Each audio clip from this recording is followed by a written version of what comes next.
صحیح و سالم نظر آ رہا ہے، اٹھ کے کھڑے ہو جاتے ہیں، صبح کی نماز کا وقت ہو جاتا ہے، مسجد پہنچتے ہیں، نماز پڑھتے ہیں، واپس ہونے لگتے ہیں، کبھی کسی نے پیچھے سے آواز دی کہ اے شرف الدین بوصیری ذرا رک جاؤ، مجھے بھی تو وہ کلام سنا دو جو اللہ کے نبی کے لیے تم نے لکھا ہے۔ وہ حیران ہے اور پوچھتے ہیں کہ اے صاحب ذرا یہ تو بتا، ابھی میں نے کسی سے تذکرہ نہیں کیا، تمہیں کیسے معلوم کہ میں نے نبی کے لیے کلام لکھا ہے اور نبی نے سن کر اس پر انعام عطا کیا ہے؟ وہ کہتے ہیں کہ اے شرف الدین بوصیری جب تم نبی کی نعت پڑھ رہے تھے، نبی سن کے مسکرا رہے تھے، انعام سے تمہیں نواز رہے تھے، پیچھے کھڑے ہو کر میں بھی نبی پر درود و سلام کا نذرانے محبت پیش کر رہا تھا۔ اس لیے اعلیٰ حضرت نے قسم کھا کے کہا تو زندہ ہے واللہ، تو زندہ ہے واللہ، میری چشم عالم سے چھپ جانے والے۔ آج ہم نے اپنی عظمتوں کو بھلا دیا ہے، اپنی طاقتوں کو پسے پشت ڈال دیا ہے۔ ہم جانتے ہیں کہ سپر پاور کون ہے؟ سپر پاور اللہ کی ذات۔ اور جب اس کی تائید ہمارے ساتھ ہوگی تو یاد کرو، جب اس کی تائید تھی پورے نمرودی ایک طرف تھے، حضرت ابراہیم تنے تنہا تھا، کتنا مکر کیا گیا، لیکن ہوا کیا؟ اللہ جل شانہ نے اپنے محبوب نبی کو محفوظ رکھا۔ آگ جو ان کے لیے، ان کو جلانے کے لیے بھڑکائی گئی تھی، وہی آگ ان کے لیے گلے گلزار بنی۔ آگ بھی ہو جو ابراہیم سے ایمان پیدا، آگ کر سکتی ہے انداز گلشتہ پیدا۔ اللہ کے پیارے نبی ہے، یار غار سیدنا صدیق اکبر ہے۔ مسلمانوں آخری بات آپ کو بتا کے میں اپنی گفتگو ختم کرتا ہوں، یہ یار غار ہے، سیدنا صدیق اکبر ہے۔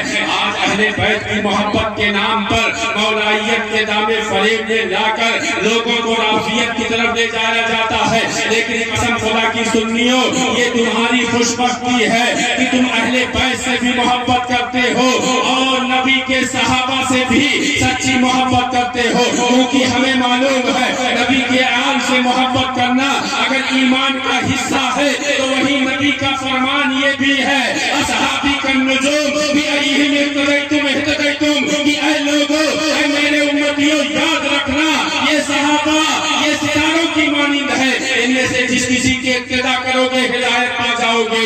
اللہ ان کی شان میں فرماتا ہے رضی اللہ عنہم ورضوا عنہ، یہ صحابہ ہے جن سے اللہ راضی ہوا اور یہ اللہ سے راضی ہوئے۔ تبھی تو اللہ حضرت نے پکار کے کہا اہل سنت کا ہے میرا پار، اصحاب حضور نظم ہے اور ناو ہے عطرت رسول اللہ کی۔ یوں تو تمام صحابہ ہمارے لیے مقتدا ہے، لیکن یار غار کی عظمت و فضیلت کتنی بلند ہے مسلمانوں۔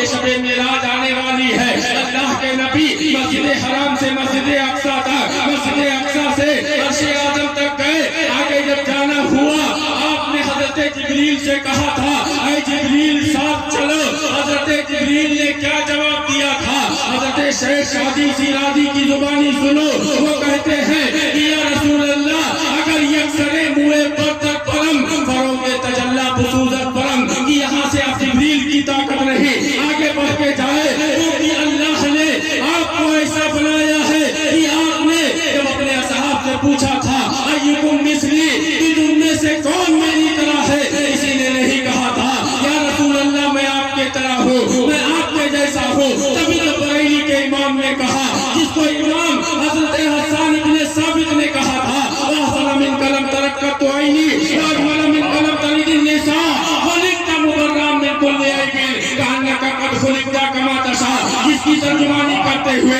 اعلیٰ حضرت کہتے ہیں یا رسول اللہ لم یأت نذیرک فی نظر مثل نشأ پیدا جانا، یک رات عطاف تورے سر سوئے ہے تجھ کو شہ دوسرا جانا۔ یہ معراج کی رات ہے، اللہ کے نبی آگے بڑھتے ہیں، انسانی تقاضے کے مطابق اگر تھوڑی سی غیر مانوسیت ہوتی ہے، اللہ نے وہاں کس کی آواز سنائی تھی معلوم ہے مسلمانوں؟ یہ سیدنا صدیق اکبر کی آواز ہے۔ اللہ نے سفر و حضر میں ہر وقت سیدنا صدیق اکبر کو ساتھ رکھا، فاروق اعظم کو ساتھ رکھا۔ تبھی تو آپ دیکھیں آج مزار کے دونوں پہلو میں آپ کے یہ دونوں یار سوئے ہوئے ہیں، یہ دونوں زمین کے ان کے وزیر کا درجہ رکھتے ہیں۔ اللہ فرماتا ہے اے مسلمانوں ولا تہنوا ولا تحزنوا وانتم الاعلون ان کنتم مؤمنین، کہ سستی نہ کرو، غم نہ کھاؤ، تم ہی سر بلند ہوگے، بس شرط اتنی ہے کہ مومن کامل بن کے رہو۔ اور مومن کون ہے؟ تو مومن وہ ہے جو ان کی عزت پہ مرے دل سے، تعظیم بھی کرتا ہے نزدیک تو مرے دل سے۔ الحمدللہ ہم سنی صحیح عقیدہ مسلمان ہیں، دعا ہے مولا تعالیٰ ہمیں اپنے محبوبوں کی محبت